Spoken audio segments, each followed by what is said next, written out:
ये न सोचो कि हम पानी के उस बुलबुले को तोड़ नहीं सकते जिसके भीतर तुम अपने आप को सुरक्षित समझ रहे हो। हे महारथी, या तो पराजय स्वीकार करो या फिर सरोवर से निकलकर युद्ध करो। हे दुर्योधन, तुमने भरत वंश में जन्म लिया है, मृत्यु से भागकर उसका अपमान न करो। यदि राज्य चाहिए तब भी सरोवर से निकलकर या तो युद्ध करो या अपने इस ज्येष्ठ भ्राता से राज्य मांग लो। ज्येष्ठ भ्राता के सामने हाथ फैलाने से अपमान नहीं होता अनुज, अधिकार सिद्ध होता है। हे दुर्योधन, जन्म से कोई क्षत्रिय नहीं होता।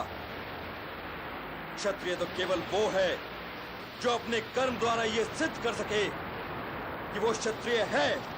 हे युधिष्ठिर, तुम यह न समझो कि मैं अनजाने पिताओं के 5 पुत्रों के भय के कारण यहां आकर छिप गया हूं। तुम भाइयों ने इस रणभूमि में अपनी कायरता का ही प्रदर्शन किया है। तुमने पितामह भीष्म को कपट से घायल किया, तुमने आचार्य द्रोण को छल से मारा, तुमने मेरे भाई की छाती का लहू पीकर यह सिद्ध किया कि तुम तो मानव जाति के हो ही नहीं, और तुमने मेरे मित्र कर्ण को कपट से मारा। हे पांडवों, तुम तो वीर कहलाने के योग्य नहीं हो।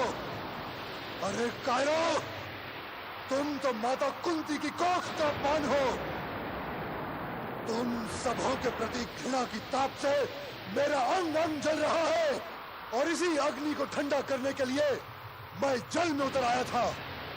हे कौन्ते, अब ये युद्ध केवल युद्ध के लिए होगा। यदि मैं वीर गति को प्राप्त हुआ तब तो तुम्हारी विजय हो ही जाएगी, किंतु यदि मैं विजयी हुआ तब भी मुझे हस्तिनापुर का सिंहासन नहीं चाहिए।